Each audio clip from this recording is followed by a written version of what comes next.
the plain old bagel. The thing about bagels, I find, is 99% of the time, if you don't get fucking cream cheese or anything on that bitch, it is drier than the fucking Sahara Desert. Bagels are so hit and miss. They're so reliant on other things, like cream cheese, butter. They're a one-dimensional thing for the most part. I'm gonna put bagels in a B tier, just because the everything bagel slaps hard.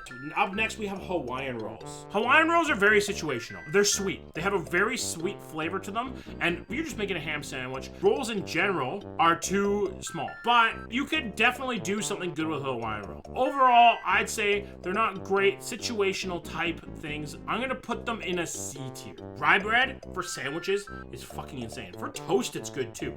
I love rye bread. Growing up, sandwiches were made on rye bread. I think rye bread has a great flavor. It has a great chew. The chew of a bread is very important in my opinion. I'm gonna put rye bread in an A tier. We're gonna get into brioche. This might be a little controversial here. Brioche is, for me, is too rich.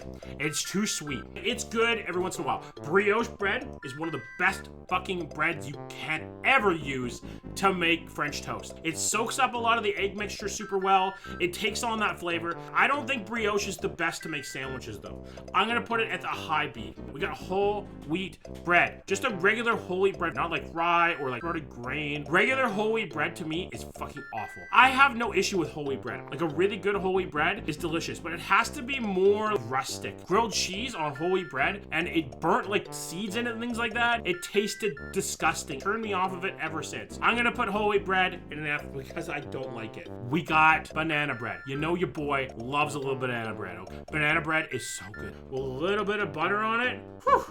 Okay, Dad, let's relax, okay? And it's such a nice way to reuse old bananas that you may not have used the whole time. It is not your typical sandwich bread. I will give you that. I will give you that all day. But for the flavor, texture, deliciousness of banana bread, it has to go in S. Cornbread, another weird one. I might get some fucking hate for this. Most cornbread that you get is drier than fuck. Totally depends on where you get the cornbread. What? What the fuck? If you get a bad cornbread, it's fucking awful. If you get a good cornbread, it's fucking incredible. It's a tough one to rate. It really is. I think that cornbread is on the same level as like a bagel. So I'm gonna put it in a B tier. We got a croissant. Croissants are fucking amazing. Absolutely delectable. They don't need any condiments. You can eat them just solo because they are so flaky and buttery and delicious. You can have a delicious ham and cheese croissant or like a croissant sandwich or like anything. They're very versatile. They're good for breakfast, lunch, dinner, anytime. Croissants, I have to put them in S, dude. I don't know a person who doesn't love croissants. Are you going to finish that croissant? Knock yourself out. Let me assure you. We got a biscuit. This goes back to kind of the same thing as cornbread. Most of the time, they are dry as hell. They have to have something on them, sausage, things like that. Now, if you get a homemade biscuit, they are much better. When you make them with lots of butter and stuff like that, they're way better than if you were to get them at any kind of fast food place. It's basically like eating paper a lot of the time. I'm gonna put biscuits in a B tier, a mid B tier. And it's the same thing with English muffins. English muffins are very one-dimensional. They are just for breakfast. I don't know a person who has an English muffin anytime after like 9 a.m. Do you guys? Does anybody know anybody who has an English muffin during the day? Because I don't. And if you do not have the ability to heat them, they taste like dog shit. English muffins for me, because they're just so unversatile and you have to toast them, they go into a D tier. Now, cinnamon raisin bread. Cinnamon raisin bread is super one-dimensional. Although, you can make a really good, like, turkey sandwich on it. That's weird.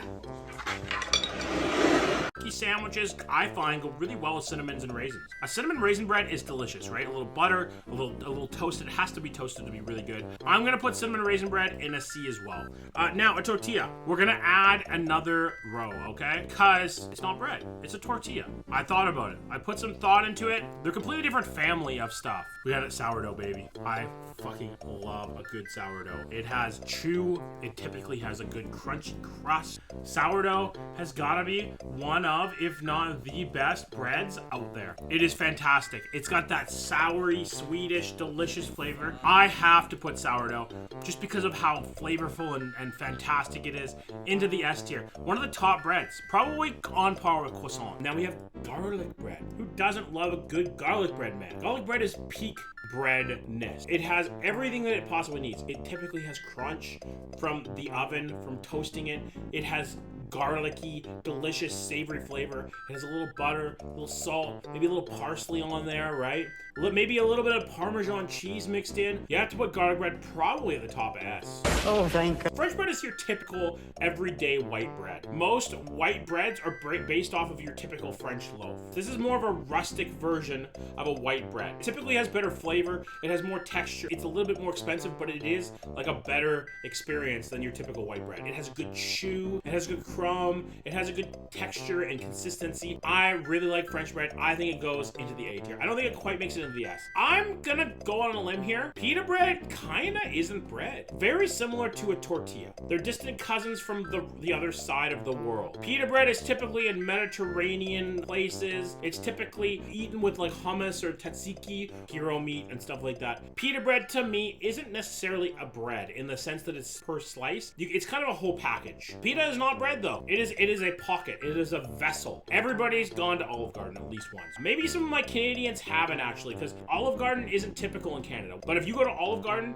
you get in those infinite breadsticks. Breadsticks are delicious. They're kind of like the younger, weirder, anime-loving brother of garlic bread, because they don't have quite the same experience as a garlic bread, but I still think they're good. I'm gonna put breadsticks in an A tier. Now we have pumpernickel. I've always hated pumpernickel bread. I understand the allure of it. It is quite healthy. It does have a really distinctive flavor. To me, I've never really liked it, dude, just because it's too much. Pumpernickel for me is gonna go into the D tier. Naan. You keep going east, and this is another version of a tortilla and a pita. Naan is basically like your typical flat bread from India. It is delicious, don't get me wrong. Naan is amazing. When you get naan made from like an old Indian woman, like an actual family-run Indian restaurant, it's incredible. But even though it says bread in the name, I don't typically think that it's bread. I think it goes in not bread with pita and tortillas. Now we got pretzel bread. Pretzel bread is usually typically exceptionally expensive. They are good, I will give you that. I don't really like the amount of salt they put on top. I find that it's very salty to the extreme. This is like the hipster cousin of breads. Like that one guy who always has to get dreads. He smells a little bit, but he's like super good. He's still like super chill. That's what pretzel bread is. I'm gonna put pretzel bread in an A. This is the better version of whole grain bread. Your typical store-bought whole wheat bread, it doesn't exactly necessarily have any more nutrients than, say, a real actual whole grain bread that you buy in your local bakery. It is healthy for you. It has a delicious flavor for the most part. I like the seediness of it. I like the texture of it. I'm gonna put delicious whole grain bread in a solid C. We got white bread, your typical sandwich bread, babe. This is what you're throwing: a little bit of ham, a little bit of processed cheese, a little bit of mayo, a little bit of shredded lettuce. White bread, it's kind of like your control bread, your typical flavorless sandwich bread that is a vessel for the shitty deli meats that you eat. It is gonna go into the C tier. Now we have buttered bread. Good buttered bread is delicious. If you're adding butter to bread, it's upping the game. You're adding like a salty, fatty spread on top of a bread that is just tasty. A butter bread, you have to put that bad boy in an A. That is the bread tier list. I appreciate you guys. Thank you guys for enjoying this. What is your guys' favorite bread? Let me know, okay? I appreciate you guys. Thank you guys.